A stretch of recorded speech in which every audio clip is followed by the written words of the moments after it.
KPCC ഭാരവാഹി യോഗത്തിൽ കൊടിക്കുന്നിൽ സുരേഷും KPCC അധ്യക്ഷൻ സണ്ണി ജോസഫും ഏറ്റുമുട്ടിയതായി വാർത്ത. കൊടിക്കുന്നിലിന്റെ പരാമർശത്തെ തുടർന്നാണ് സണ്ണി ജോസഫ് പ്രകോപിതനായത്. മുൻ അധ്യക്ഷൻ കെ സുധാകരൻ കണ്ണൂരിന്റെ KPCC പ്രസിഡന്റ് ആയിരുന്നുവെന്നും ഇപ്പോഴത്തെ പ്രസിഡന്റ് പേരാവൂരിന്റെ പ്രസിഡന്റാണെന്നുമായിരുന്നു കൊടിക്കുന്നിലിന്റെ പരിഹാസം. ശ്രീജിത്ത് തിരുവനന്തപുരത്ത് വിവരങ്ങളുമായി ചേരുന്നു.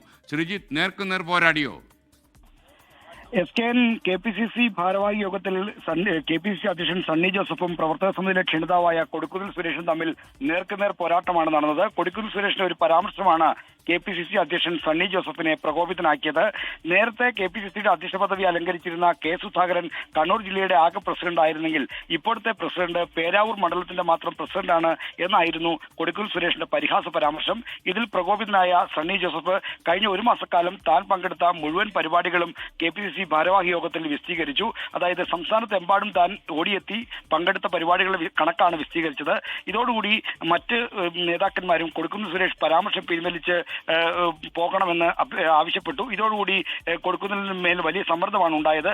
ഒടുവിൽ സമ്മർദ്ദത്തിന് വഴങ്ങി അദ്ദേഹം പരാമർശം പിൻവലിച്ചോടെയാണ് KPCC അധ്യക്ഷൻ സണ്ണി ജോസഫ് ശാന്തനായത്. ലോകത്തെവിടെയായാലും ഏത് സമയത്തും 24 വാർത്തകളും ഓഗ്മെന്റഡ് റിയാലിറ്റി പാക്കേജുകളും എക്സ്പ്ലെയിനറുകളും വിശദമായി കാണാൻ ഞങ്ങളുടെ YouTube ചാനൽ നിങ്ങൾക്ക് സബ്സ്ക്രൈബ് ചെയ്യാം.